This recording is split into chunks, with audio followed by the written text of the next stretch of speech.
مرحبا بكل المستمعين. فعلا اولمبيك غريبكا الصف الثاني الذي افسد فرحه الوداد، ولكن قبل ذلك لابد نشير على ان اولا سوء التنظيم كان غادي يفسد الوداد هذاك الحفل ديالها. تنظيم لا خارج الميدان ولا داخل الميدان، وانتم البارح في التغطيه ديالكم راكم شرتوا لجميع الجوانب المتعلقه بالتنظيم.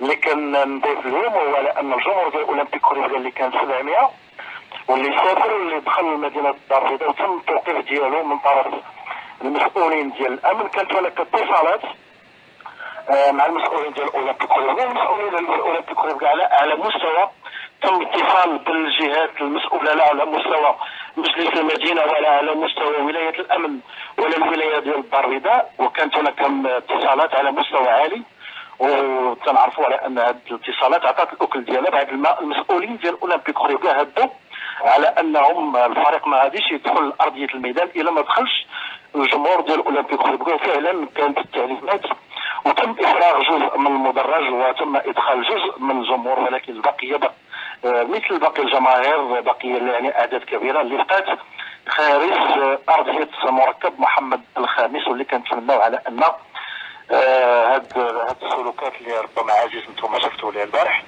يعني هاد السلوكات في حفل ديال نهايه الموسم وتسليم الدروع ما يتكررش. على اي اولمبيك غريبكا الصف الثاني منذ مواسم، لان اولمبيك غريبكا كما كنعرفوا كانت تعيش مشاكل على مستوى التسيير وعلى مستوى التأطير.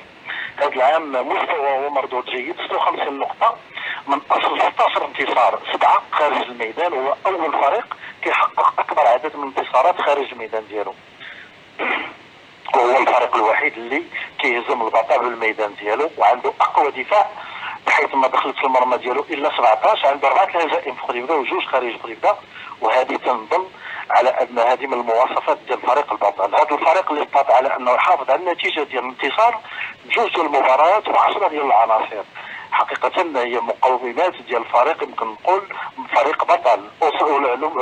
اولمبيك غريبكا وكما ذكرت لك يوم امس افسدت وبشهاده الجميع العرس الودادي بحضور ازيد من 80,000 متفرج، لان المقابله كيف ما شفنا وكيف ما اظهرها المدرب العجلاني، يعني اعطى صوره حقيقيه لكره القدم الواقعيه.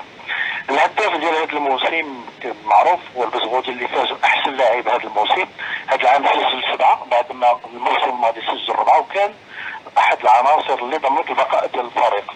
الفريق الوحيد اللي ادار هذا الموسم بعدد محدود من اللاعبين. لماذا؟ لان اذا لاحظنا العدد ديال اللاعبين اللي ظهر بهم الفريق السنه هو 14 لاعب، وهذا 14 لاعب يعني لاحظنا يعني ولاو معروفين على مستوى المراكز ومعروفين على مستوى يعني حتى الاسماء.